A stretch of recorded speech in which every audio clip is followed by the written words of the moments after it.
제 채널을 찾아주셔서 감사합니다. 항상 건강하시고 좋은 일만 가득하시기를 바랍니다. 지금 바로 구독하시고 오늘의 이야기를 즐겨주세요.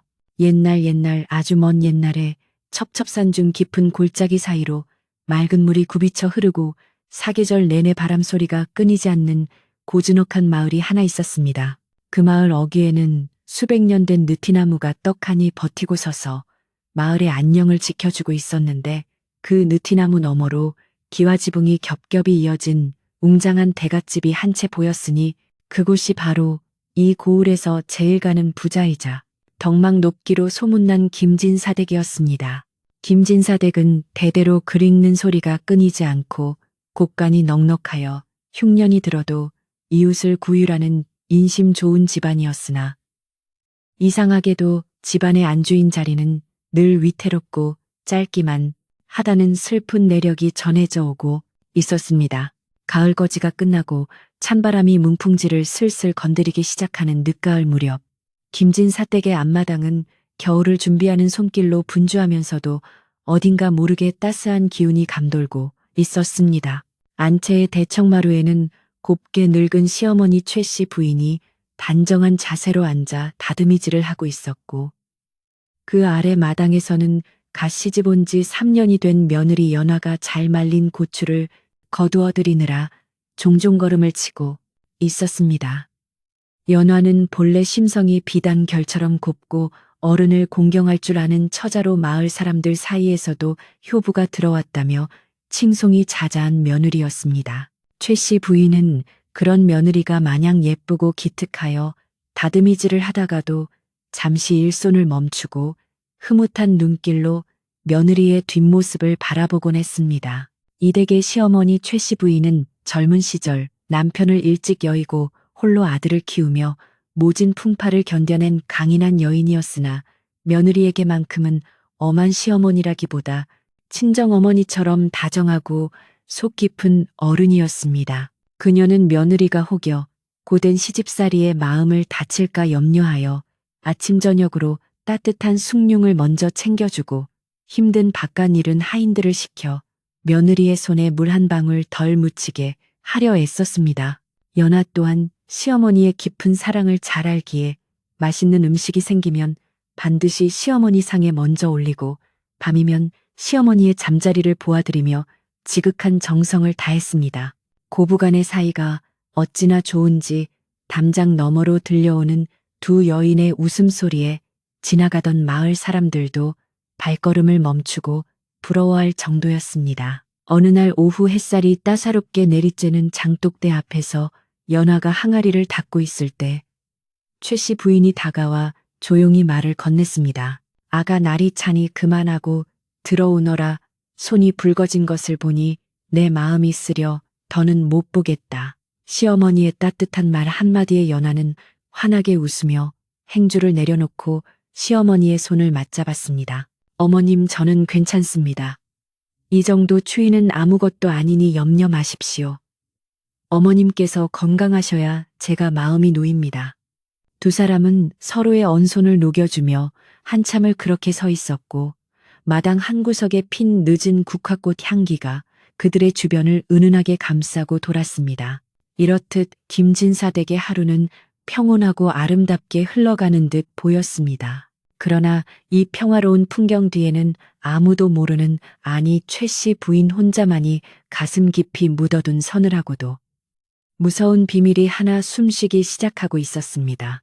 김진사댁에는 대대로 맏며느리가 들어오면 3년을 넘기지 못하고 원인 모를 병을 앓거나 사고를 당해 요절한다는 끔찍한 저주가 내려오고 있었기 때문입니다. 최씨 부인 자신도 젊은 시절 죽을 고비를 여러 번 넘기며 간신히 목숨을 부지했으나, 그녀의 윗대 시어머니들은 모두 젊은 나이에 세상을 등졌다는 사실을 뼈저리게 알고 있었습니다. 마을 노인들은 입을 모아 터가 새서 그렇다고도 하고 조상의 묘를 잘못 써서 그렇다고도 했지만, 정작 그 화를 입는 당사자들에게는 피할 수 없는 운명과도 같은 공포였습니다. 최씨 부인은 아들이 장성하여 혼례를 치르던 날부터 하루도 마음 편히 잠든 적이 없었고, 며느리 연하가 들어온 지 어느덧 3년이 다 되어가자 불안감은 걷잡을 수 없이 커져만 갔습니다. 그녀는 밤마다 정화수를 떠놓고 조상님께 며느리의 무사한 일을 빌었으나 최근 들어 꿈자리가 뒤숭숭하고 까마귀가 지붕 위에 앉아 울어대니 가슴이 철렁 내려앉는 날이 많아졌습니다. 며느리 연하의 얼굴을 볼 때마다 최 씨 부인의 눈에는 알 수 없는 그림자가 스쳐 지나갔고 며느리가 조금만 기침을 해도 가슴이 덜컥하여 밤새 간호를 하며 뜬 눈으로 밤을 지새우기 일쑤였습니다. 하지만 착한 며느리에게 차마 집안의 무서운 내력을 말해줄 수 없어 최 씨 부인은 속으로만 끙끙 앓으며 까맣게 타들어가는 속을 달래야 했습니다. 바람이 유난히 거세게 불던 어느 날 밤, 최 씨 부인은 촛불 아래서 바느질하는 며느리의 얼굴을 물끄러미 바라보다가 소스라치게 놀라고 말았습니다. 며느리의 맑고 고운 얼굴 위로 희미하지만 분명한 검은 기운이 어른거리고 있었기 때문인데 그것은 예전 자신의 시어머니가 돌아가시기 직전에 보았던 그 불길한 죽음의 그림자와 너무나도 닮아 있었습니다. 최 씨 부인은 들고 있던 바늘에 손이 찔리는 줄도 모르고 멍하니 며느리를 응시하다가 황급히 고개를 돌려 흐르는 눈물을 훔쳐야 했습니다. 어머님, 어디 편찮으십니까? 안색이 창백하십니다. 걱정스런 눈빛으로 묻는 연하의 말에 최 씨 부인은 애써 태연한 척하며 고개를 저었지만 쿵쾅거리는 심장 소리는 멈출 줄을 몰랐습니다. 다음 날 아침 최 씨 부인은 마을에서 용하다는 점쟁이 노파를 몰래 찾아가 며느리의 사주를 내밀며 떨리는 목소리로 물었습니다. 점쟁이 노파는 한참 동안 쌀알을 던지고 방울을 흔들더니 이내 혀를 차며 고개를 설레설레 저었습니다. 지침 아까운 목숨이로고 이 댁의 며느리는 올겨울을 넘기기 힘들겠어. 저승사자가 이미 대문 앞까지 와서 진을 치고 있으니 이를 어찌할꼬. 그 말을 듣는 순간 최 씨 부인은 하늘이 무너지고 땅이 꺼지는 듯한 절망감에 그 자리에 주저앉고 말았습니다. 그녀는 노파의 바짓가랑이를 잡고 애원했습니다. 제발 살려주십시오. 내 목숨을 대신 가져가도 좋으니 저 불쌍한 아이만은 살려주십시오. 무슨 방법이 없겠습니까? 노파는 한동안 말이 없다가 최 씨 부인의 간절한 눈빛을 외면하지 못하고 한숨을 푹 쉬며 나직이 입을 열었습니다. 방법이 아주 없는 것은 아니나 그것은 사람으로서 참아할 짓이 못되고 자네 가슴에 대못을 박는 일이 될 걸세. 최 씨 부인은 지푸라기라도 잡는 심정으로 노파에게 바짝 다가앉으며 말했습니다. 무슨 짓이라도 하겠습니다. 제사를 도려내는 아픔이라도 감수하겠습니다. 그 방법이 무엇입니까? 노파는 목소리를 낮추어 귓속말로 속삭였습니다. 며느리가 이 집 귀신이 되지 않게 하려면 정을 떼어내고 남남이 되어야 하네. 그것도 아주 모질고 독하게 며느리 입에서 이 집을 나가겠다는 소리가 절로 나오도록 만들어야만 저승사자가 헛걸음을 하고 돌아갈 걸세. 집으로 돌아오는 길 최 씨 부인의 발걸음은 천근만근 무거웠고 머릿속은 온통 혼란스러웠습니다. 눈에 넣어도 아프지 않을 며느리에게 모진 짓을 하여 쫓아내라니 차라리 자신이 죽는 편이 낫겠다는 생각이 들었습니다. 하지만 며느리를 그대로 두면 올겨울에 목숨을 잃게 된다는 점쟁이의 말이 귓가에 맴돌아 최 씨 부인은 길가에 털썩 주저앉아 소리 없는 오열을 토해냈습니다. 차가운 늦가을 바람이 그녀의 옷깃을 파고들었지만 자식을 살려야 한다는 어미의 뜨거운 마음보다는 차갑지 않았습니다. 그녀는 며느리를 살리기 위해서는 자신이 천하의 악한 시어머니가 되어야 한다는 잔인한 운명을 받아들여야만 했습니다. 집에 도착하니 며느리 연화가 해맑은 얼굴로 마중을 나와 어머님 어디 다녀오십니까? 시장하시지요. 얼른 따뜻한 아랫목으로 모시겠습니다. 하며 살갑게 팔짱을 껴왔습니다. 그 따뜻한 온기가 전해져 오자 최 씨 부인은 억장이 무너지는 듯한 슬픔을 느꼈으나 이내 이를 악물고 며느리의 팔을 거칠게 뿌리쳤습니다. 됐다. 내 발로 들어갈 수 있으니 유난 떨지 말거라. 난생 처음 들어보는 시어머니의 차가운 목소리에 연화는 당황하여 눈을 동그랗게 떴지만 최 씨 부인은 며느리의 눈을 피하며 판이 안방으로 들어가 버렸습니다. 닫힌 방문 너머로 며느리의 당혹스러운 숨소리가 들려왔지만 최 씨 부인은 이불을 뒤집어 쓰고 입을 틀어막은 채 흐느껴 울었습니다. 그날 밤부터 김진사 댁의 공기는 눈에 띄게 달라지기 시작했는데 항상 웃음꽃이 피던 안채에는 무거운 침묵과 긴장감이 감돌기 시작했습니다. 최 씨 부인은 일부러 며느리가 정성껏 차려온 밥상을 보고 밥이 질어서 목구멍에 넘어가겠느냐, 쌀을 아까운 줄 모르는구나 하며 수저를 내던졌고 며느리가 당황하여 죄송합니다. 다시 지어 올리겠습니다. 라고 하면 됐다. 꼴도 보기 싫으니 밥상 치워라 하고 소리를 질렀습니다. 영문을 모르는 연하는 부엌 구석에 쪼그리고 앉아 눈물을 훔치면서도 시어머니가 어디 편찮으셔서 예민해지신 것이라 믿으며 더욱 정성을 다하려 애썼습니다. 하지만 연하가 노력하면 할수록 최 씨 부인의 구박은 날이 갈수록 더 심해져만 갔습니다. 어느 날은 장독대에서 된장을 퍼오는 며느리를 보고 젊은 것이 게을러 터져서 해가 중천에 떴는데 이제야 장을 푸느냐 하며 멀쩡한 장독 뚜껑을 집어 던지는가 하면 마당을 쓸고 있는 며느리에게 먼지가 풀풀 날리게 빗자루질을 그리 하느냐, 콧구멍에 흙먼지가 다 들어간다 하며 빗자루를 빼앗아 마당 밖으로 던져버리기도 했습니다. 집안의 하인들도 갑작스러운 안주인의 변화에 놀라 수군거리기 시작했고 며느리 연하는 하루에도 몇 번씩 가슴을 졸이며 시어머니의 눈치를 살펴야 하는 처지가 되었습니다. 최 씨 부인은 며느리가 상처받은 눈으로 자신을 바라볼 때마다 가슴이 난도질 당하는 것 같았지만 그럴수록 더욱 독한 말을 쏟아내며 자신의 마음을 숨겼습니다. 김진사 댁의 청지기인 박노인은 이 집안에서 50년을 넘게 일해온 터라 집안의 내력을 누구보다 잘 알고 있는 사람이었는데 그는 최 씨 부인의 갑작스러운 변화를 지켜보며 고개를 갸웃거렸습니다. 평소 파리 한 마리도 함부로 죽이지 못하던 심성고운 마님께서 하루아침에 야차처럼 변한 데에는 분명 곡절이 있을 것이라 짐작했기 때문입니다.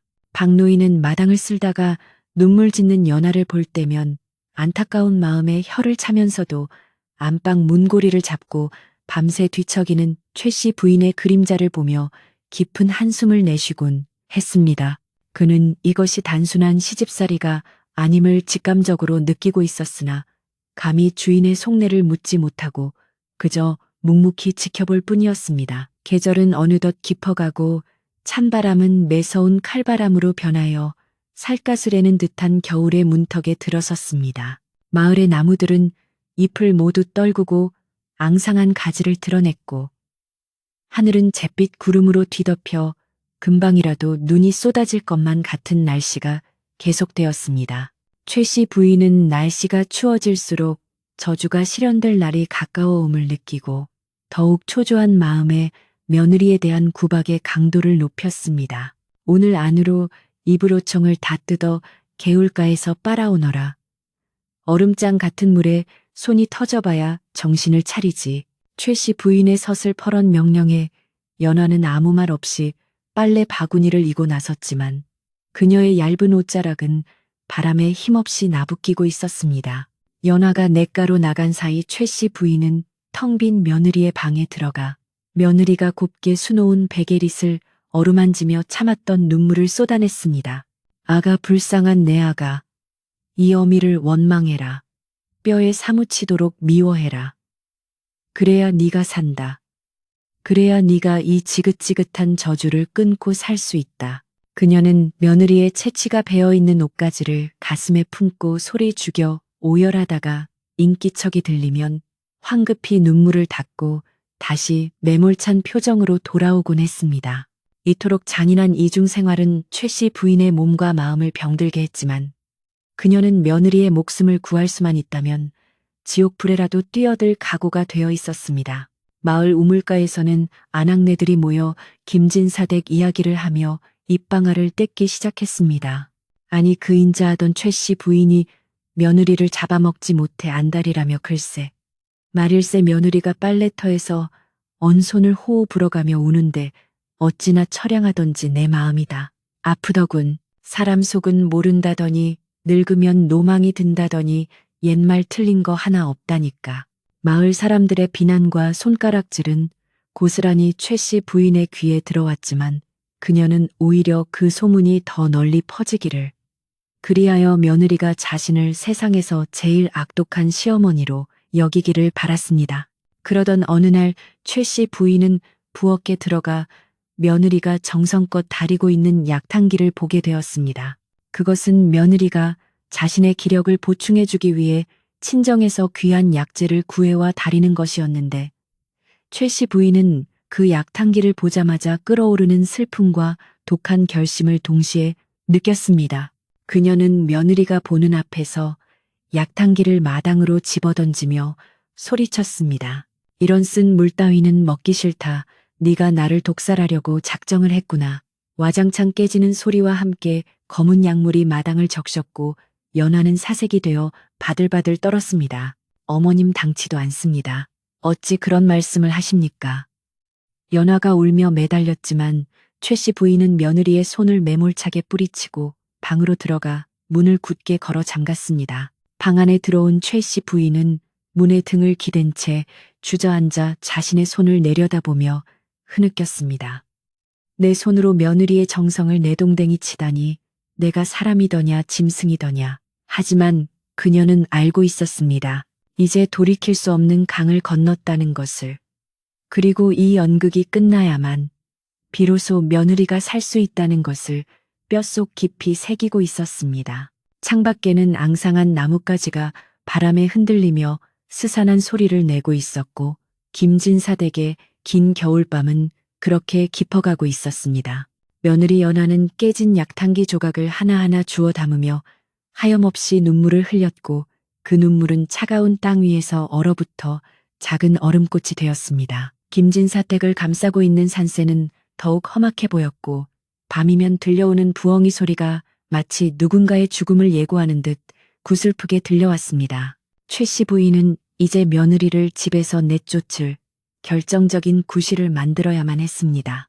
단순히 구박하는 것만으로는 착한 며느리가 제 발로 나가지 않을 것임을 알기에 그녀는 며느리에게 씻을 수 없는 누명을 씌워 쫓아낼 끔찍한 계획을 세우기 시작했습니다.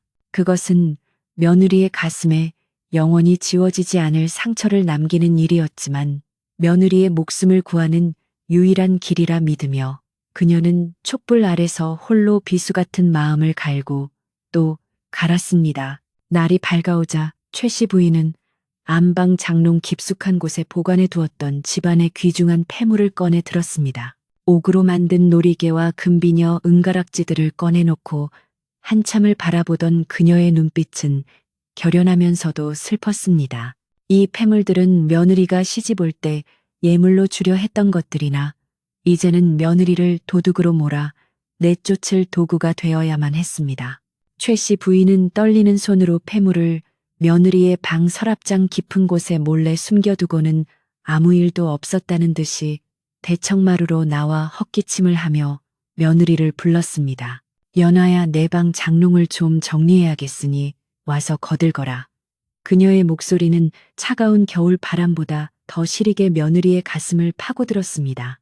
차가운 북서풍이 문풍지를 세차게 두드리는 소리가 밤새 끊이지 않던 어느 날 아침, 김진사 댁에 평온하던 공기는 날카로운 비명과 함께 산산조각이 나고 말았습니다.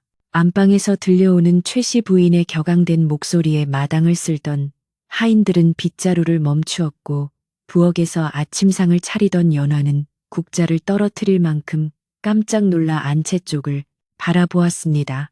내 옷가락지가 어디로 갔느냐.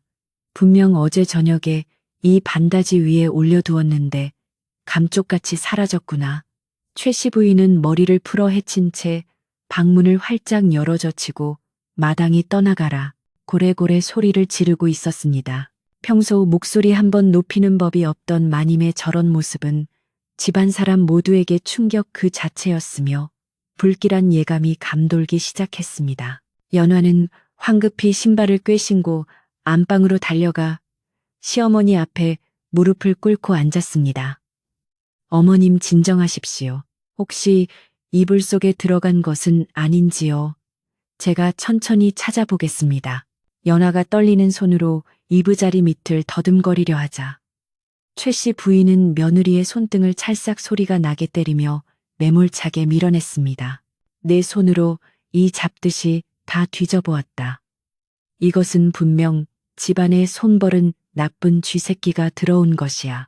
감히 안주인의 물건에 손을 대다니 내 오늘 그 도둑놈을 잡아 요절을 낼 것이다. 최 씨 부인의 눈에는 서슬퍼런 도끼가 서려 있었고 그 눈빛을 마주한 연하는 온몸이 얼어붙는 듯한 공포를 느꼈습니다. 최 씨 부인은 즉시 집안의 모든 하인을 마당에 집합시켰고 서리빨 같은 명령을 내렸습니다. 지금 당장 너희들의 거처를 샅샅이 뒤져라. 만약 자수하지 않고 내 손에 잡히는 날에는 멍석마리를 당해 쫓겨날 줄 알아라. 하인들은 영문도 모른 채 사시나무 떨듯 떨며 자신들의 방과 짐꾸러미를 마당에 쏟아부어 보였습니다. 낡은 옷가지와 잡동사니들이 마당에 흩어졌지만 최 씨 부인이 찾는 옷가락지는 그 어디에서도 나오지 않았습니다. 죄 없는 하인들이 억울함에 눈물을 글썽이자 최 씨 부인의 시선은 천천히 아주 천천히 며느리 연화에게로 향했습니다. 그 싸늘한 시선에 연화는 숨이 턱 막히는 것 같았습니다. 하인들 짐에서도 나오지 않았으니 남은 곳은 단 한 군데뿐이로구나. 최 씨 부인은 낮고 섬뜩한 목소리로 중얼거리며 며느리의 방 쪽으로 발걸음을 옮겼습니다. 연화는 소스라치게 놀라 시어머니의 앞을 가로막으며 읍소했습니다. 어머님 설마 저를 의심하시는 것입니까? 저는 결단코 그런 짓을 하지 않았습니다. 제 방에는 부처님께 올리는 경전 외에는 아무것도 없습니다. 하지만 최 씨 부인은 며느리를 거칠게 밀쳐내고 신발도 벗지 않은 채 며느리의 방으로 성큼성큼 들어갔습니다. 흙 묻은 신발이 며느리의 정갈한 방바닥을 더럽히는 모습에 지켜보던 하인들도 입을 다물지 못했습니다. 최 씨 부인은 며느리의 방에 있는 장롱문을 거칠게 열어젖히고 옷가지들을 마구잡이로 꺼내 던졌습니다. 곱게 개어놓은 저고리와 치마들이 방바닥에 나뒹굴었고 연화는 문지방을 붙잡고 하염없이 눈물만 흘렸습니다. 이윽고 최 씨 부인의 손이 장롱 깊숙한 곳에 있는 작은 반다지 서랍으로 향했습니다. 그곳은 연화가 친정어머니께 받은 소중한 물건들을 보관하는 곳이었습니다. 최 씨 부인은 망설임 없이 서랍을 뒤집어 엎었고 그 순간 쨍그랑하는 맑은 소리와 함께 푸른 빛이 감도는 옷가락지 하나가 바닥으로 굴러 떨어졌습니다. 순간 방 안에는 숨소리조차 들리지 않는 정적이 감돌았습니다. 이것 보아라, 내 이럴 줄 알았다. 얌전한 고양이가 부뚜막에 먼저 올라간다더니 네가 감히 시어머니의 폐물을 훔쳐.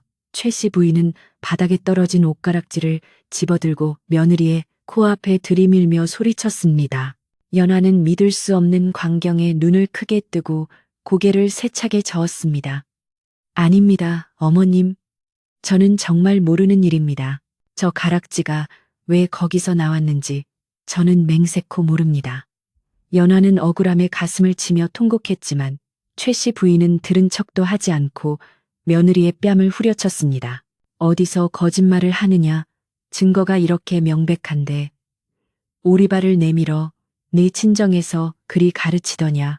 친정 이야기까지 나오자 연화는 더 이상 말을 잇지 못하고 바닥에 엎드려 오열했습니다. 시어머니의 매도 아팠지만 도둑으로 몰린 수치심과 믿었던 시어머니에 대한 배신감이 그녀의 가슴을 찢어놓았습니다. 최 씨 부인은 분이 풀리지 않는다는 듯 씩씩거리며 며느리의 방을 나왔고 마당에 모인 하인들을 향해 소리쳤습니다. 너희들도 똑똑히 보았느냐. 이 집안의 며느리라는 사람이 시어머니의 물건에 손을 대는 도둑년이었다. 앞으로 이 아이를 안주인으로 대접하는 놈이 있으면 내 가만두지 않겠다. 하인들은 고개를 푹 숙인 채 아무 말도 하지 못했지만 속으로는 평소 천사 같던 아기씨가 그럴 리 없다며 안타까워할 뿐이었습니다. 그날 이후로 며느리 연화의 삶은 지옥이나 다름없게 변했습니다. 따뜻한 밥상은커녕 식은 밥 한 덩이도 얻어먹기 힘들어졌고 최 씨 부인은 며느리에게 소여물을 쓰거나 마당에 눈을 치우는 등 하인들이 하는 험한 일을 시키기 시작했습니다. 연화의 고운 손은 거친 일로 인해 금세 트고 갈라져 피가 맺혔지만 그녀는 아프다는 소리 한마디 못하고 묵묵히 일을 해냈습니다. 밤이 되면 춥고 어두운 방에서 홀로 잠을 청해야 했고 꿈속에서조차 시어머니의 호통 소리에 시달리며 가위 눌리기 일쑤였습니다. 하지만 연화는 여전히 시어머니가 잠시 노망이 드신 것이라 믿으며 지극정성으로 모시면 언젠가 다시 예전의 자애로운 모습으로 돌아오실 거라 희망을 버리지 않았습니다. 마을에는 삽시간에 김진사댁 며느리가 도둑질을 하다가 들켰다는 소문이 퍼져나갔습니다. 우물가에 모인 아낙네들은 물동이를 내려놓고 수군거리기에 바빴습니다. 세상에 그 얌전하던 최 씨 부인 며느리가 손버릇이 나빴다지 뭐야. 글쎄 겉다르고 속다른 게 사람이라니까. 시어머니 패물을 훔쳐다 친정에 빼돌리려 했다는 소문도 있더군. 아이고, 김진사댁도 이제 끝났네. 며느리 하나 잘못 들어와서 집안 망신을 다 시키니 말이야. 근거 없는 소문은 눈덩이처럼 불어나 연화를 천하의 몹쓸 며느리로 만들었고 최 씨 부인은 악독한 시어머니가 아니라 며느리 단속을 엄하게 하는 대쪽 같은 여인으로 둔갑되어 가고 있었습니다. 김진사댁의 오랜 청지기인 박노인은 이 모든 상황을 지켜보며 깊은 근심에 잠겼습니다. 그는 젊은 시절부터 최 씨 부인을 모셔왔기에 그녀의 성품을 누구보다 잘 알고 있었습니다. 최 씨 부인은 바늘 하나라도 남의 것을 탐하지 않는 강직한 분이셨고 며느리를 친자식 이상으로 아끼셨던 분이었습니다. 그런 분이 갑자기 며느리 방에 옷가락지가 있다며 소란을 피운 것도 며느리를 도둑으로 몰아세운 것도 도무지 앞뒤가 맞지 않았습니다.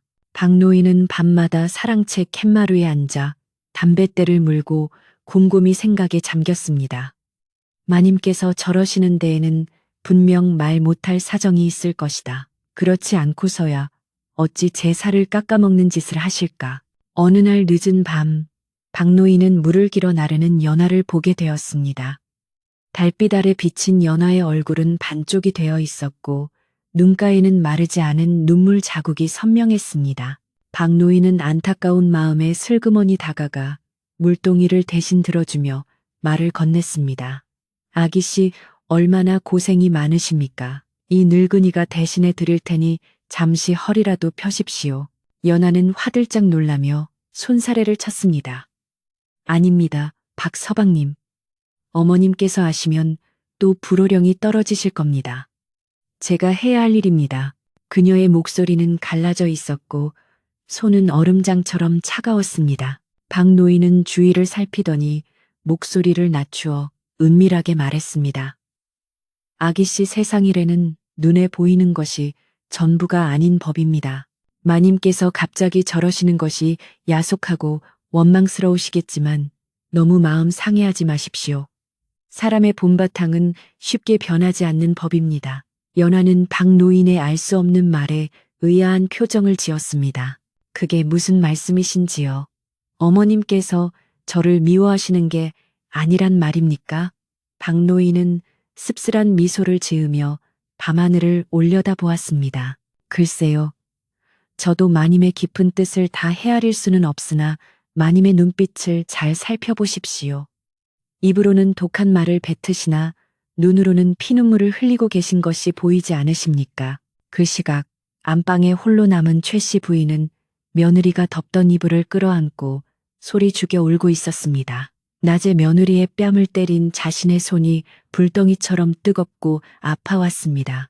내 손이 썩어 문드러져야지 어찌 귀한 자식의 뺨에 손을 댄단 말이냐. 그녀는 며느리의 방에서 훔쳐나온 난이 자신이 숨겨두었다가 찾아낸 척했던 옷가락지를 손에 쥐고 가슴을 쳤습니다. 점쟁이 노파의 말이 귓가에 맴돌았습니다. 독하게 굴어야 산다. 정을 떼야 산다. 최 씨 부인은 흔들리는 마음을 다잡기 위해 입술을 깨물었습니다. 아직 부족했습니다. 며느리가 이 집을 원망하며 제 발로 나가게 하려면 더 큰 시련을 주어야만 했습니다. 다음 날부터 최 씨 부인의 괴롭힘은 더욱 교묘하고 악랄해졌습니다. 그녀는 며느리에게 밥을 주지 않는 것은 예사였고 한겨울에 얼음을 깨고 냇가에서 빨래를 해오라고 시키거나 밤새 콩과 팥을 구분해 놓으라는 등 말도 안 되는 꼬투리를 잡아 며느리를 볶아댔습니다. 연화가 빨래터에서 언손을 호호 불며 빨래를 하고 있으면 마을 안악들이 지나가며 혀를 찼습니다. 저런저런 시어머니 등살에 며느리 잡겠네. 김진사댁 며느리도 참 미련하지. 저런 대접을 받고 어찌 저리 붙어 있나 몰라. 연화는 그들의 수군거림이 들릴 때마다 고개를 숙이고 눈물을 삼켰습니다. 어느 날 저녁 최 씨 부인은 저녁상을 차려온 며느리에게 밥그릇을 집어 던지며 소리쳤습니다. 밥에 돌이 씹히는구나. 네가 나를 골탕 먹이려고 일부러 돌을 섞었지.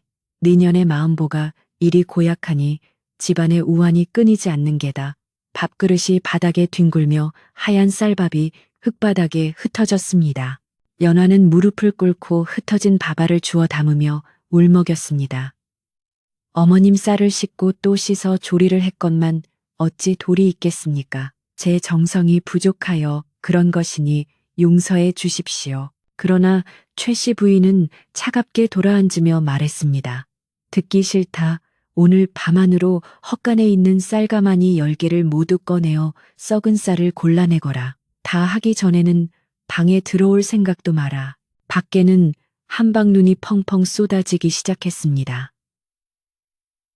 살을 내는 듯한 추위 속에서 연화는 헛간의 희미한 호롱불 아래 앉아 밤새도록 쌀을 골라야 했습니다. 손가락 감각이 없어지고 온몸이 얼어붙는 것 같았지만 그녀는 졸음을 쫓기 위해 허벅지를 꼬집으며 작업을 멈추지 않았습니다.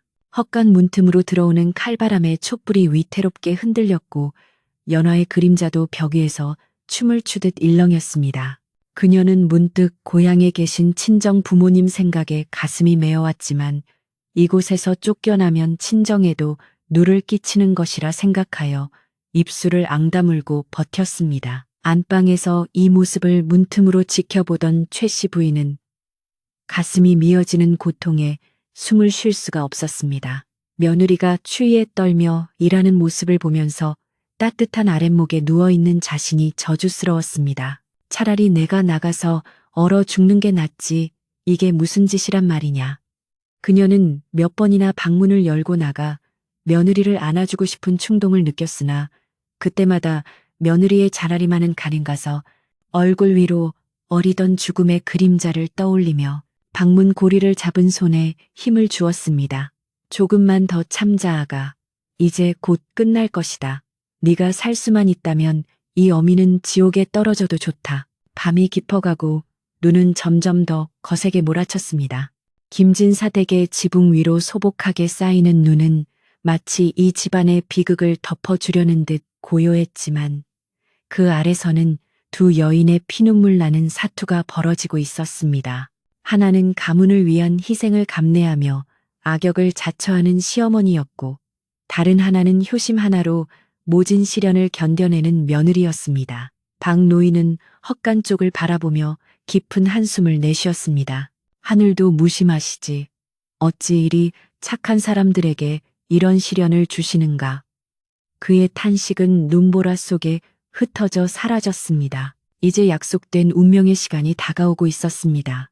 점쟁이 노파가 예언했던 그 끔찍한 날이 하루하루 다가오자 최 씨 부인의 초조함은 극에 달했습니다. 며느리가 아무리 구박을 해도 나갈 기미를 보이지 않자 그녀는 최후의 수단을 써야겠다고 결심했습니다. 그것은 며느리에게 씻을 수 없는 모욕을 주고 강제로라도 대문 밖으로 끌어내는 일이었습니다. 최 씨 부인은 잠들지 못하는 밤 어둠 속에서 눈을 번뜩이며 내일 있을 일을 머릿속으로 그리고 있었습니다. 창밖의 나뭇가지들이 바람에 흔들리며 괴기스러운 소리를 내었고 마치 다가올 폭풍우를 예고하는 듯 했습니다. 김진사 댁을 짓누르는 무거운 침묵 속에서 시간은 야속하게도 빠르게 흘러 어느덧 점쟁이 노파가 예언했던 그 운명의 날이 코앞으로 다가왔습니다. 하늘은 금방이라도 땅을 집어삼킬 듯 검은 먹구름으로 뒤덮여 낮에도 밤처럼 어두웠고 산짐승들은 일제히 숨을 죽인 채 다가올 재앙을 감지한 듯 마을 주변에는 개미 새끼 한 마리 얼씬거리지 않았습니다. 오직 차가운 북풍만이 미친 듯이 휘몰아치며 김진사 댁의 대문을 덜컹거렸고 안채의 문풍지는 찢어질 듯 비명을 지르며 집안 사람들의 불안감을 고조시켰습니다. 최 씨 부인은 며느리 연화의 얼굴에 드리운 죽음의 그림자가 이제는 희미한 안개가 아니라 짙은 먹물처럼 얼굴 전체를 뒤덮고 있는 것을 보고 등골이 오싹해지는 공포를 느꼈습니다. 그 죽음의 기운은 연화가 움직일 때마다 마치 살아있는 뱀처럼 그녀의 뒤를 따라다녔고 최 씨 부인의 눈에는 저승사자가 며느리의 어깨에 손을 올리고 있는 환영까지 보일 지경이었습니다. 이제 시간이 없다. 오늘 밤을 넘기면 이 아이는 영영 이 세상 사람이 아니다. 최 씨 부인은 타들어가는 속을 냉수한 사발로 달래며 마지막 결단을 내려야 했습니다. 지금까지의 구박과 누명으로도 며느리가 나가지 않았다면 이제는 도저히 용서받지 못할 폐륜의 죄를 뒤집어 씌워서라도 쫓아내야만 했습니다. 그것은 며느리의 가슴에 영원히 씻을 수 없는 주홍글씨를 새기는 일이었지만 며느리가 살아서 숨쉬는 것을 볼 수만 있다면 그 어떤 비난도 감수할 각오가 되어 있었습니다. 최 씨 부인은 아무도 없는 틈을 타 뒷산 신당 근처에서 몰래 구해온 집단과 붉은 천을 꺼내들었습니다. 그녀의 손은 사시나무 떨듯 떨렸지만 눈빛만은 형형하게 빛나고 있었습니다. 그녀는 짚을 꼬아 작은 인형을 만들고 그 인형의 가슴에 며느리의 남편이자 자신의 아들인 김진사의 사주단자가 적힌 종이를 꽂았습니다. 그리고는 붉은 팥과 날카로운 바늘들을 인형 몸통에 꽂아 넣으며 마치 누군가를 저주하는 듯한 흉측한 형상을 만들어냈습니다. 이것은 양반가에서 가장 금기시하는 저주 인형으로 이를 소지하거나 만든 자는 집안을 망하게 하려는 요물로 취급받아 즉시 쫓겨나거나 관아에 고발당하는 중죄에 해당했습니다. 최 씨 부인은 자신의 손으로 아들을 저주하는 흉내를 내야 한다는 사실에 피를 토하는 심정이었으나 멈출 수 없었습니다. 아들아, 부디 이 어미를 용서해라. 네 아내를 살리기 위함이니 조상님들도 이 어미의 뜻을 굽어 살펴주시리라 믿는다. 최 씨 부인은 완성된 저주 인형을 품에 안고 며느리의 방으로 향했습니다. 연화는 마당에서 언손을 녹이며 장작을 패고 있었기에 방은 비어 있었습니다. 최 씨 부인은 며느리의 방 아랫목 장판을 살짝 드러내고 그 깊숙한 곳에 저주 인형을 숨겨두었습니다. 심장이 쿵쾅거려 터질 것만 같았고 식은땀이 등을 타고 흘러내렸습니다. 모든 준비를 마친 최 씨 부인은 방을 나와 옷매무새를 다듬고 마치 아무 일도 없었다는 듯 표정을 굳히며 안방으로 돌아갈 때가 되기를 기다렸습니다. 해가 지고 어둠이 깔리자 최 씨 부인은 갑자기 머리를 싸매고 고통스러운 신음을 내기 시작했습니다. 아이고 머리야, 아이고 내 머리가 깨질 듯이 아프구나. 누군가 내 머리에 바늘을 꽂는 것 같아. 그녀의 비명은 삽시간에 집안 전체로 퍼져나갔고 놀란 하인들과 며느리 연화가 안방으로 뛰어 들어왔습니다. 연화는 사색이 되어 시어머니의 팔과 다리를 주무르며 울먹였습니다. 어머님 정신 차리십시오. 의원을 부르겠습니다. 박서방님 어서 의원님을 모셔오세요. 하지만 최 씨 부인은 연화의 손을 뿌리치고 눈을 부라리며 소리쳤습니다. 의원은 필요 없다. 이것은 병이 아니다. 누군가 나를 해하려고 삿된 짓을 하고 있는 게 분명하다. 최 씨 부인의 뜬금없는 소리에 좌중은 술렁거렸습니다. 삿된 짓이라니요? 그게 무슨 말씀이십니까? 연화가 묻자 최 씨 부인은 며느리를 노려보며 섬뜩한 미소를 지었습니다. 요 며칠 밤마다 꿈에 흉측한 귀신이 나타나 내 아들의 목을 조르고 내 심장을 찌르더구나. 집안에 부정을 타는 물건이 있는 게 틀림없다. 지금 당장 집안 구석구석을 뒤져라. 특히 사람의 발길이 닿지 않는 은밀한 곳을 샅샅이 뒤져야 한다. 그녀의 서슬퍼런 명령에 하인들은 횃불을 밝히고 집안을 수색하기 시작했습니다. 며느리 연아 역시 불안한 마음으로 시어머니의 곁을 지키려 했으나 최 씨 부인은 너도 나가서 찾아라. 네 방부터 샅샅이 뒤져보란 말이다라고 호통을 쳤습니다. 연아는 떨리는 가슴을 안고 자신의 방으로 돌아와 이곳저곳을 살폈습니다. 설마 내 방에 무엇이 있겠어? 그녀는 스스로를 위로하며 장롱 뒤와 문갑 속을 확인했습니다. 그때 뒤따라 들어온 최 씨 부인이 지팡이로 방바닥 아랫목을 쿵쿵 두드렸습니다. 여기가 수상하구나. 장판이 들뜨지 않았느냐. 뜯어보거라. 연하는 의아해하며 시어머니가 가리킨 곳에 장판을 들어 올렸습니다. 그 순간 그녀의 눈에 들어온 것은 붉은 천에 쌓인 기괴한 지푸라기 인형이었습니다. 연하는 악하고 비명을 지르며 뒤로 물러났고 그 소리에 하인들이 우르르 몰려왔습니다. 최 씨 부인은 기다렸다는 듯이 달려들어 인형을 집어들고는 꽂혀있는 종이를 펼쳐 보였습니다. 그곳에는 선명하게 아들의 이름과 생년월일이 적혀 있었습니다. 이것 보아라. 세상에 이럴 수가. 며느리라는 년이 남편을 죽이고 시어머니를 병들게 하려고 저주 인형을 썼구나. 네가 사람이냐, 악귀냐. 최 씨 부인은 인형을 며느리의 얼굴에 던지며 발광하듯 소리쳤습니다. 연화는 너무나 충격적인 상황에 말문이 막혀 입만 벙긋거릴 뿐 아무런 변명도 하지 못했습니다. 그것은 단순한 모함을 넘어선 자신의 존재 자체를 부정당하는 끔찍한 누명이었습니다. 아닙니다. 어머님, 저는 결코 그런 짓을 하지 않았습니다. 맹세코 모르는 일입니다. 연화는 바닥에 머리를 톤치며 통곡했습니다. 이마에서 피가 흘러내려 얼굴을 적셨지만 그녀는 아픔조차 느끼지 못했습니다. 누가 저런 흉측한 물건을 제 방에 두었는지 모르겠으나 저는 하늘을 우러러 한 점 부끄러움이 없습니다. 제발 믿어주십시오. 하지만 최 씨 부인의 귀에는 그 어떤 말도 들리지 않는 듯했습니다. 닥쳐라. 증거가 네 방 내 잠자리 밑에서 나왔는데 어디서 오리발이냐. 네가 우리 집안의 재물을 독차지하려고 내 아들과 나를 죽이려 한 것이 명백하다. 하인들도 웅성거리며 연하를 공포 어린 시선으로 바라보았습니다. 세상에 아기 씨가 저런 짓을. 사람 속은 모른다더니 정말 무섭구먼. 저주라니. 우리까지 화를 입는 거 아닌가 몰라. 며느리를 동정하던 시선들은 순식간에 경멸과 두려움으로 바뀌었고 연하는 철저하게 고립되었습니다. 오직 박노인만이 굳게 다문 입술로 최 씨 부인을 응시하고 있었습니다. 그는 최 씨 부인의 손이 미세하게 떨리고 있다는 것과 그녀의 눈가가 젖어 있다는 것을 놓치지 않았습니다. 마님, 정말 이렇게까지 하셔야만 합니까? 이것은 아기 씨의 영혼을 죽이는 일입니다. 박노인은 속으로 외쳤지만 지금 나서서 진실을 밝히는 것은 오히려 이를 그르치는 것임을 알기에 주먹만 꽉 쥐었습니다. 최 씨 부인은 털썩 주저앉아 가슴을 치며 대성통곡하는 연기를 계속했습니다. 아이고 내 팔자야.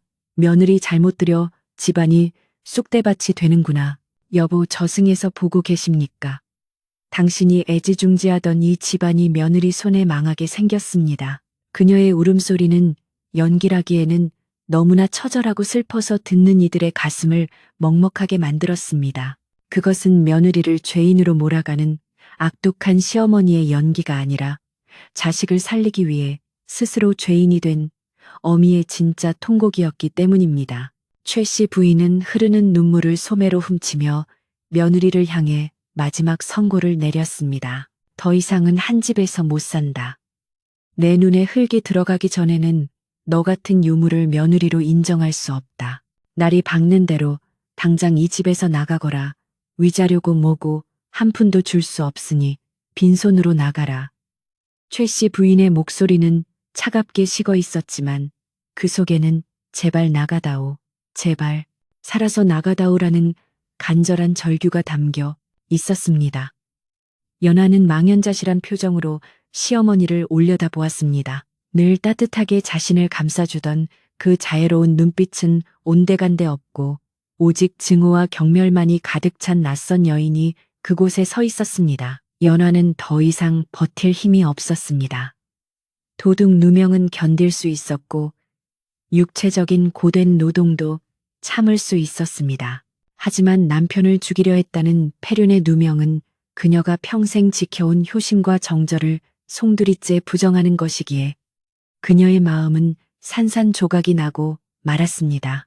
아, 이것이 내 운명이구나. 어머님께서 저토록 나를 미워하시니 내가 사라져 드리는 것이 효도일지도 모르겠구나. 연화는 체념한 듯 고개를 떨구었고 바닥에 떨어진 눈물 방울 위로 촛불 그림자가 어지럽게 흔들렸습니다. 밤은 더욱 깊어 삼경을 넘어서고 있었고 밖에는 눈보라가 더욱 거세져 한 치 앞도 분간할 수 없게 되었습니다. 최 씨 부인은 하인들에게 며느리를 감시하게 하고 안방으로 돌아왔습니다.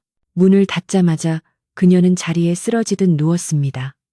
온몸의 기력이 다 빠져나가 손가락 하나 까딱할 수 없었지만 정신만은 또렷하게 깨어 있었습니다. 이제 되었다. 내일이면 연화는 떠날 것이고 저주는 이 텅 빈 집과 나에게만 남을 것이다. 그녀는 천장을 바라보며 하염없이 눈물을 흘렸습니다. 며느리에게 씌운 누명이 너무나 끔찍하여 죽어서도 조상님들을 뵐 면목이 없을 것 같았습니다. 한편 헛간 옆 작은 방에 갇힌 연화는 멍하니 벽을 바라보고 있었습니다. 너무 많이 울어 눈물도 말라버린 그녀의 눈은 판이 비어 있었고 입술은 파랗게 질려 있었습니다. 그때 방문이 조용히 열리더니 박노인이 들어왔습니다. 그는 손에 따뜻한 숭늉 한 그릇을 들고 있었습니다. 아기씨, 이것 좀 드십시오. 속이라도 데우셔야지요. 박노인의 따뜻한 목소리에 연화는 힘없이 고개를 저었습니다.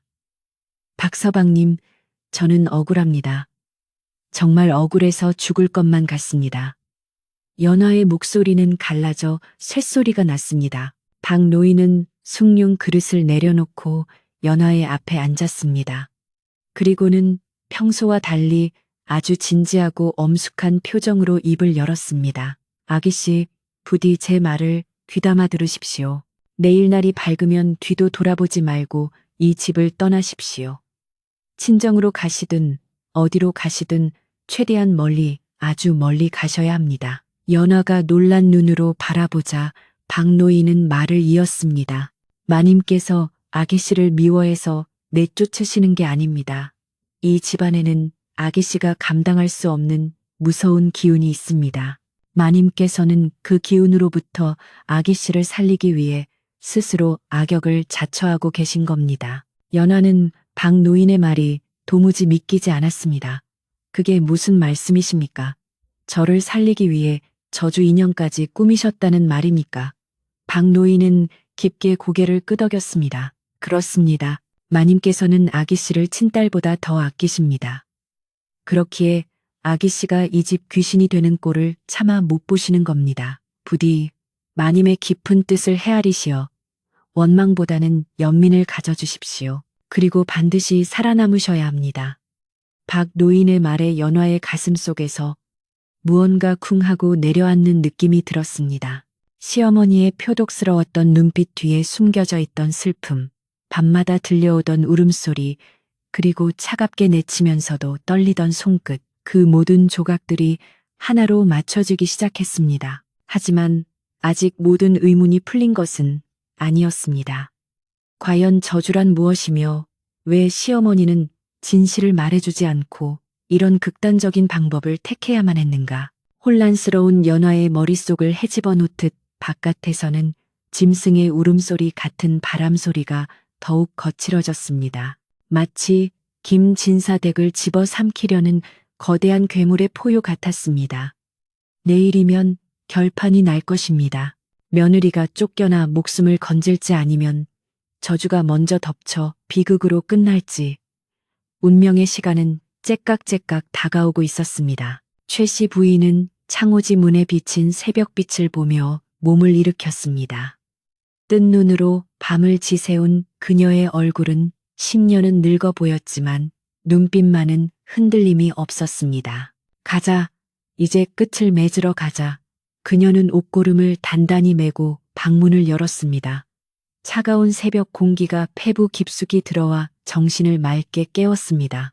마당에는 하얗게 눈이 쌓여 있었고 그 눈 위로 핏빛 같은 붉은 해가 떠오르고 있었습니다.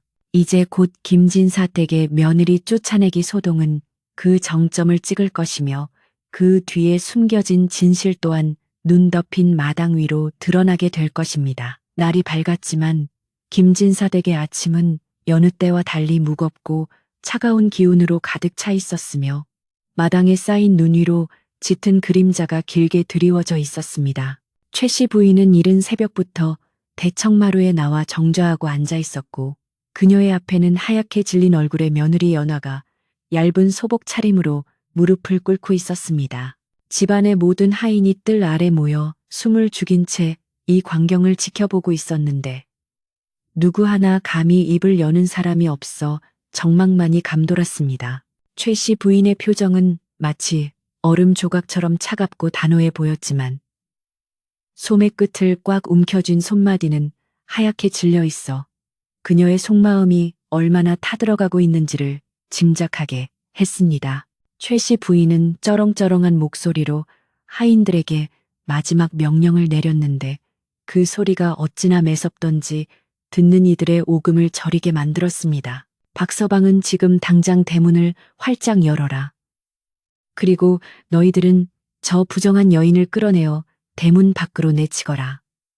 다시는 이 집 문턱을 밟지 못하도록 소금을 한 가마니 뿌려 부정을 씻어내야 할 것이다. 그 섯을 퍼런 호통에 하인들은 주춤거리며 서로 눈치만 보았지만 최 씨 부인이 지팡이로 마루를 내리치며 다시 소리치자 어쩔 수 없이 연화에게 다가갈 수밖에 없었습니다. 연화는 저항하지 않고 자리에서 일어나며 시어머니를 향해 깊이 고개를 숙였습니다. 어머님, 부디 만수무강하십시오.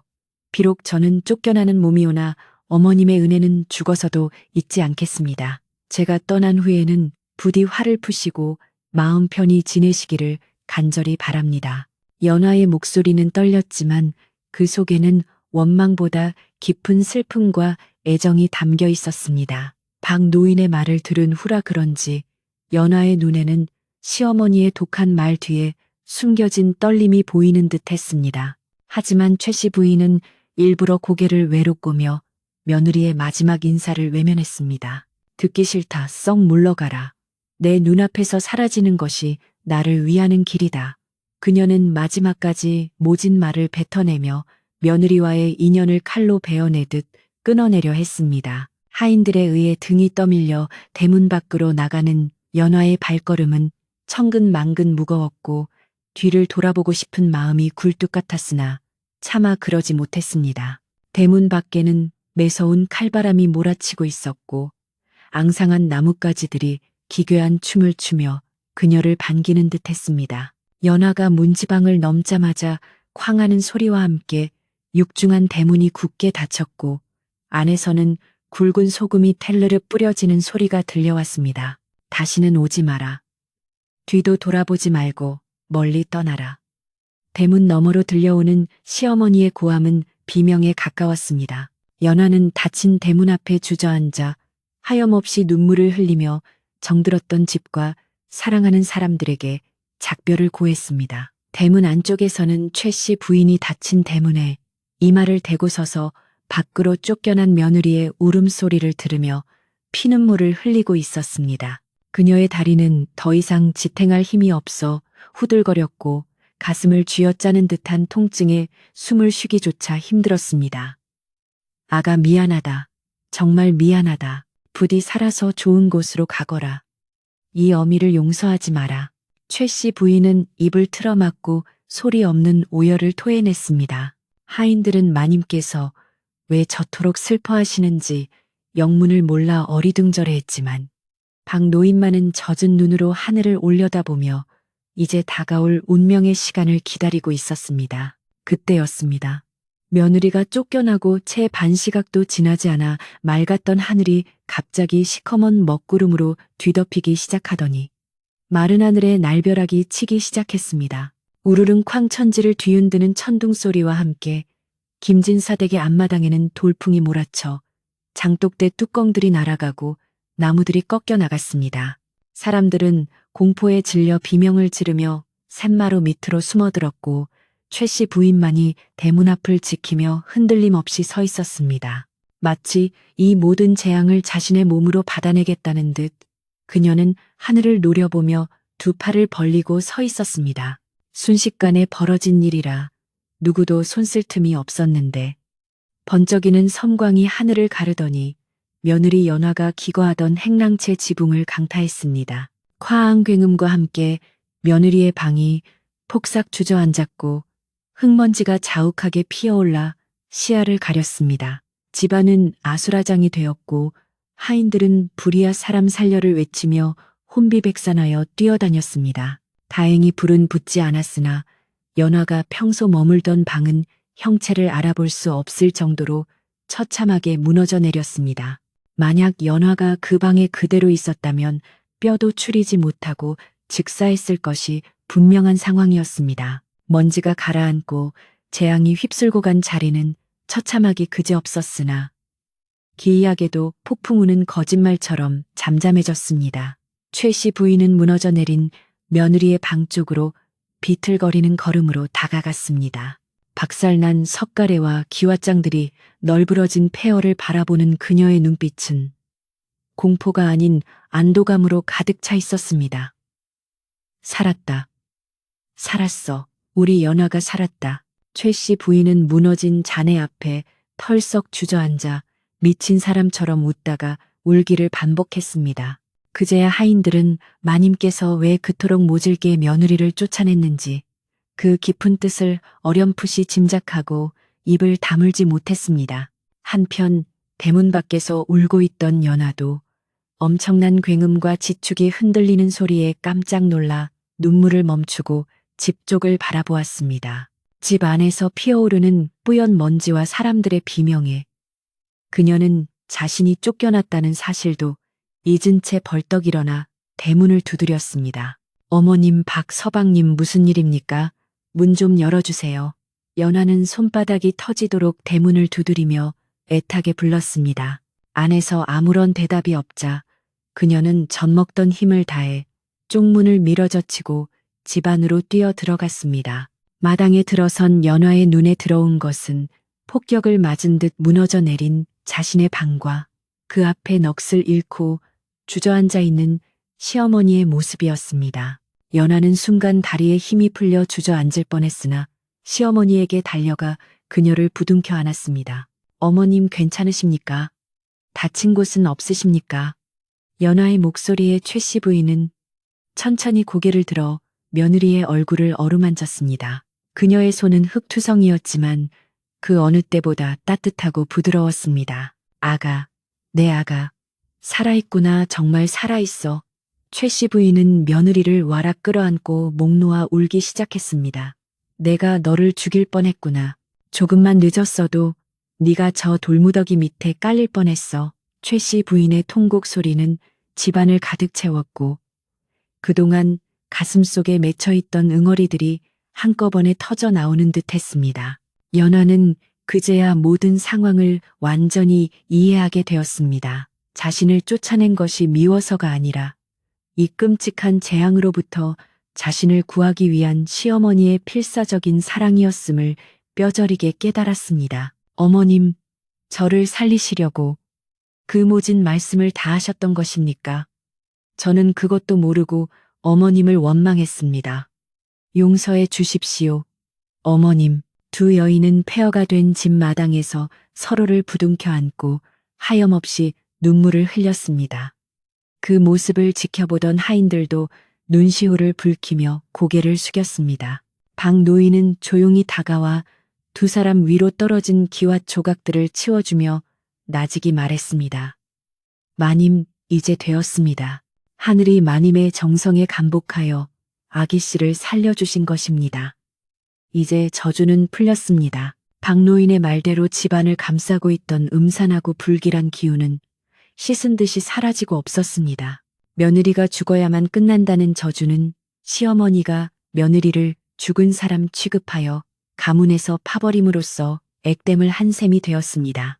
또한 물리적으로 며느리가 그 자리에 없었기에 화를 면했으니 이는 시어머니의 지혜와 사랑이 만들어낸 기적이나 다름없었습니다. 우물가에 모여 수군대던 마을 안악들도 큰 소리에 놀라 담장 너머로 이 광경을 지켜보고는 자신들이 했던 말들을 부끄러워하며 혀를 내둘렀습니다. 독한 시어머니가 아니라 생부리셨네 그려.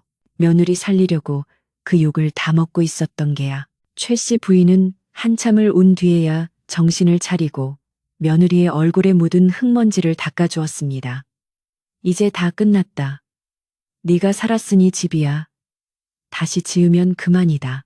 내 너를 도둑으로 몰고 페류나로 몰아세워 마음고생을 시켰으니 이 죄를 어찌 다 갚겠느냐. 최 씨 부인의 사과에 연화는 고개를 세차게 저으며 시어머니의 손을 잡았습니다.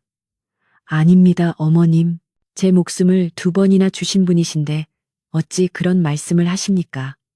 저는 평생 어머님을 업고 살아도 그 은혜를 다 갚지 못할 것입니다. 집안은 엉망이 되었지만 사람들의 표정은 그 어느 때보다 밝고 평온해 보였습니다. 무너진 행랑채는 오히려 집안의 애군을 모두 가져간 흔적처럼 보였고 그 위로 내리 비치는 햇살은 따사롭기 그지없었습니다. 하인들은 자발적으로 나서서 잔해를 치우기 시작했고 누가 시키지 않아도 부엌에서는 따뜻한 밥 짓는 냄새가 피어오르기 시작했습니다. 최 씨 부인과 연화는 서로의 부축을 받으며 안채로 들어갔고 그 뒷모습은 세상 그 어떤 모녀지간보다 다정하고 애틋해 보였습니다. 박노인은 마당 한가운데 서서 맑게 갠 하늘을 올려다보며 긴 담뱃대에 불을 붙였습니다. 지성이면 감천이라더니 옛말 그른 거 하나 없구먼.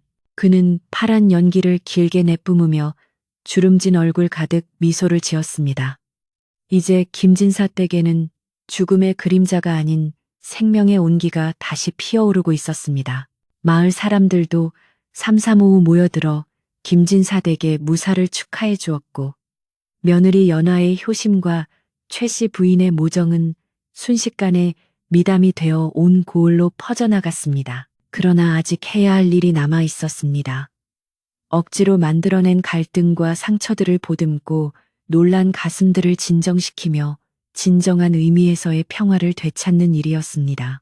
최 씨 부인은 안방 아랫목에 며느리를 앉히고 자신이 직접 끓인 따뜻한 꿀물을 내왔습니다.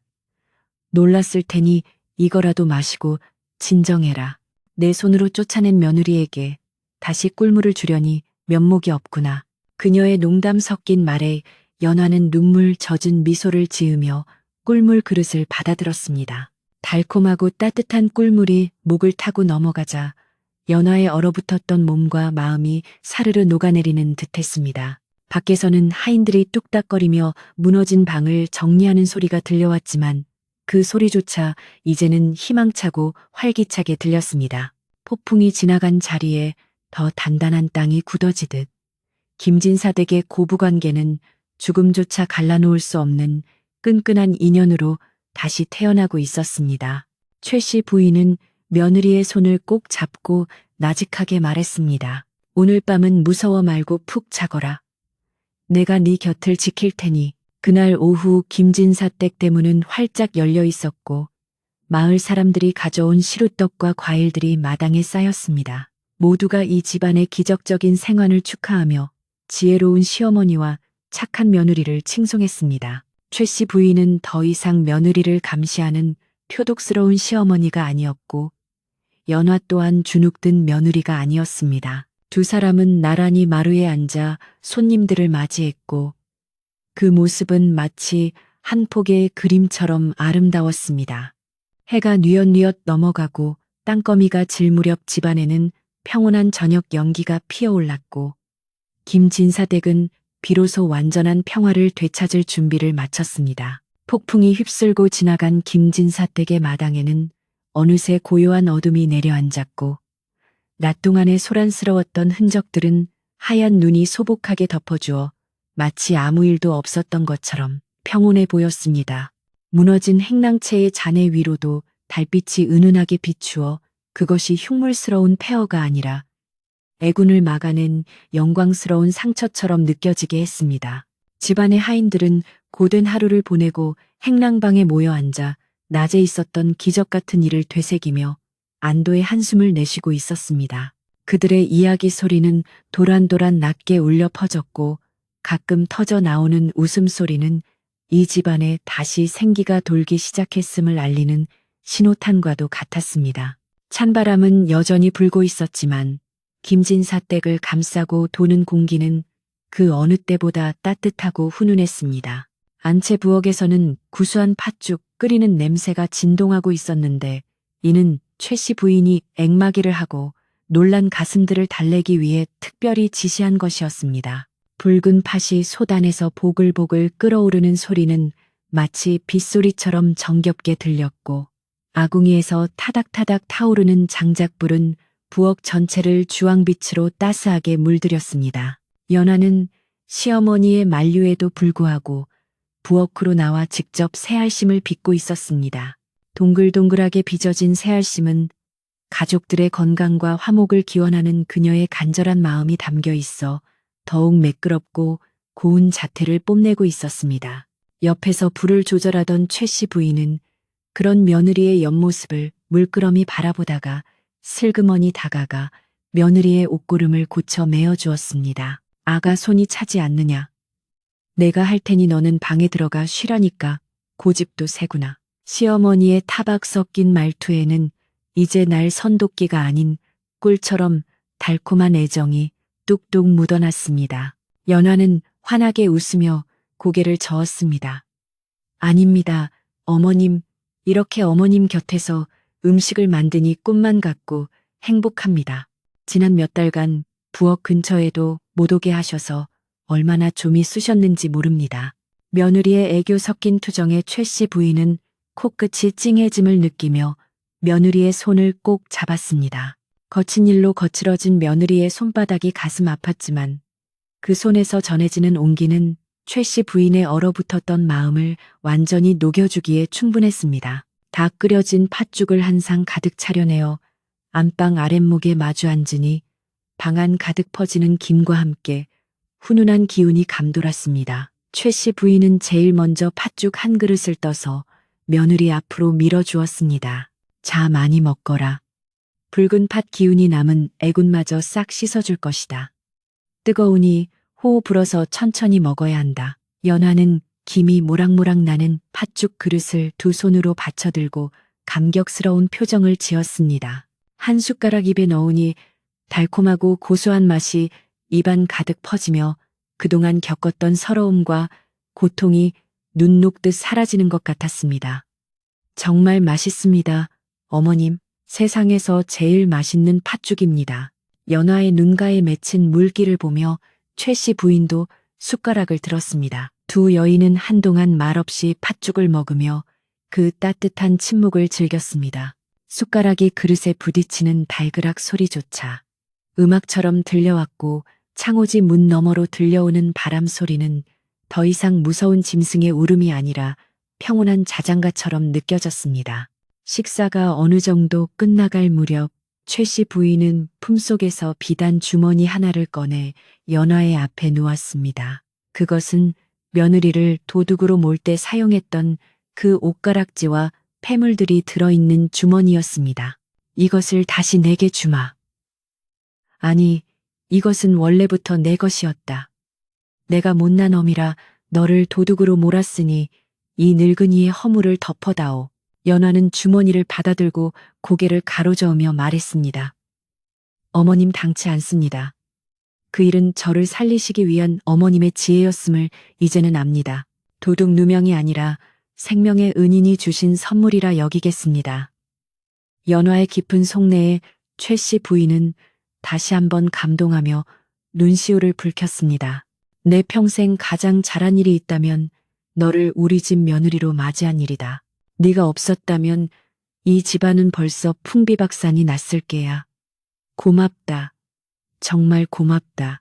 두 사람은 서로의 손을 맞잡고 눈물을 글썽이며 지난날의 아픔을 털어내고 앞으로 다가올 행복한 날들을 약속했습니다. 사랑채 산마루에는 청지기 박노인이 갓 끓인 팥죽 한 그릇을 비우고 만족스러운 표정으로 밤하늘을 올려다보고 있었습니다. 구름이 거친 밤하늘에는 별들이 보석처럼 총총히 박혀 빛나고 있었고 둥근 보름달은 김진사 댁을 환하게 비추고 있었습니다. 달빛 한번 좋구나. 우리 마님과 아기씨 앞날이 저 달처럼 훤하겠어. 박노인은 긴 담뱃대를 톡톡 털며 혼잣말을 중얼거렸습니다. 집안을 짓누르던 검은 그림자는 이제 어디에서도 찾아볼 수 없었고 대문 밖 느티나무 가지에 앉은 까치들도 편안하게 잠든 듯 고요했습니다. 김진사 댁은 이제 마을에서 가장 복받은 집으로 다시 태어나고 있었습니다. 밤이 깊어지자 최 씨 부인은 며느리에게 오늘은 안방에서 함께 자자고 청했습니다. 넓은 안방 아랫목에 두 채의 이부자리가 나란히 깔렸고 방 안에 온기는 절절 끓어 등허리를 지지기에 딱 좋았습니다. 연화는 시어머니의 잠자리를 봐드리며 쑥스러운 듯 미소를 지었습니다. 어머님, 제가 잠버릇이 험하면 어쩌지요? 최 씨 부인은 호탕하게 웃으며 대답했습니다. 네가 코를 골면 내가 장단을 맞춰주면 될 일이 아니냐. 오늘 밤은 아무 걱정 말고 푹 자거라. 내 팔을 베개 삼아도 좋으니. 두 사람은 나란히 누워 천장을 바라보며 도란도란 이야기를 나누었습니다. 시집오던 날의 기억부터 앞으로 태어날 손주 이야기, 그리고 봄이 오면 마당에 어떤 꽃을 심을지에 대한 소소한 계획들까지 이야기는 끝이 없었습니다. 봄이 오면 뒷산에 진달래가 흐드러지게 필게다. 그때는 우리 며느리 예쁜 새 옷 입히고 꽃놀이나 가야겠다. 최 씨 부인의 말에 연화는 아이처럼 좋아하며 고개를 끄덕였습니다. 네 어머님, 꼭 같이 가요. 진달래꽃 따서 화전도 부쳐 먹고 나물도 캐러 가요. 희망에 찬 대화들이 오가는 사이 방 안의 촛불은 사그라들고 달빛만이 창호지에 은은하게 스며들었습니다. 어느덧 연화의 숨소리가 고르게 들려오기 시작했습니다.